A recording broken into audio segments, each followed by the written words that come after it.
Uh-huh. Then answered the Jews and said unto him, say we not well that you art a Samaritan and hast a devil? Oh. They're kind of asking Jesus, well, we would say that you do have a devil. Jesus answered, I have not a devil, but I honor my Father, and ye do dishonor me. And I seek not mine own glory. Oh, there is one that seeketh and judgeth. Verily, verily, I say unto you, if a man keep my saying, he shall never see death. Oh. Now there's this concept of dying. Yes. Um, I'm a little concerned. Yes, that I do honor Jesus, and I think I honor his Father. Yeah, and this idea of me being mentally ill or defective. You know, I'm kind of thinking, yes, that it's upsetting to the Father of Jesus what you're doing as a court. Yeah. See, there was this idea yesterday I mentioned of the two different stigmatas. Yes.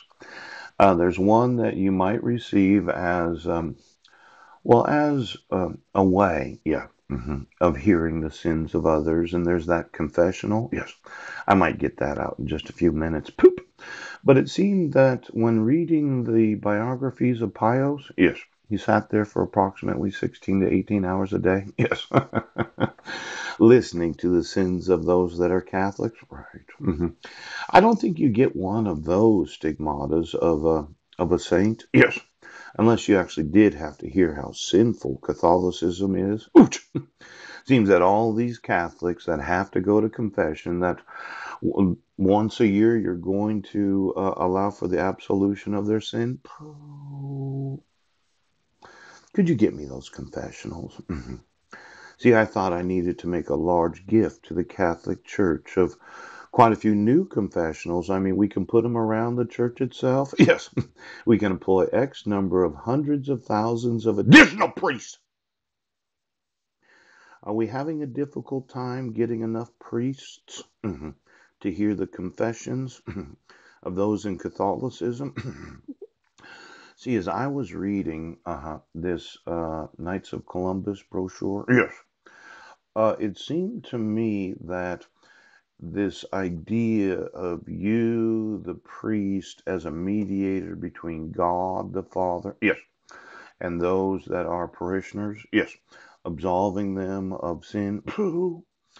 I mentioned it seemed a little Old Testament. Now, I'm not criticizing Catholicism, but when's the last time you looked at the actual reasoning for this different types of confessions? It seemed that after the last, what, 15, 1600 years? Yeah.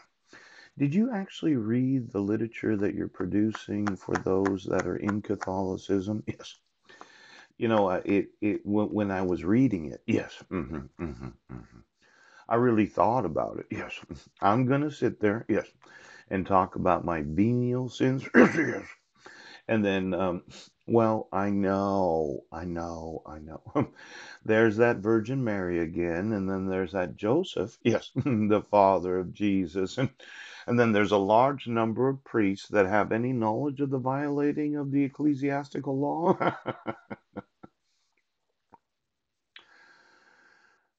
you know, um, it seems that mandatory reporters, yes, those employed in Christianity, yeah, have not informed you of the crime of kidnapping, child abduction, child abuse, child neglect.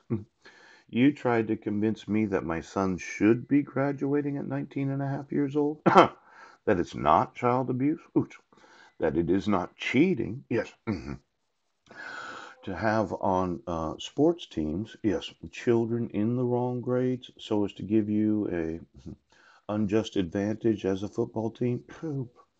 Not having Zachary as a senior right now, I was absolutely sure that you would have to forfeit all the football games of the Quilcene sports teams. Yes. And then there's Bishop playing basketball and maybe even baseball.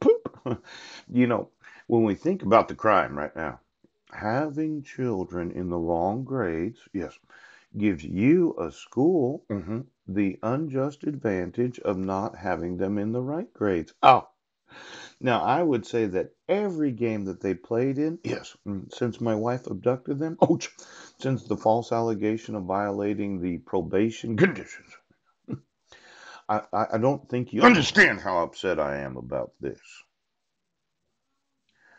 I'm going to sue every coach of the United States.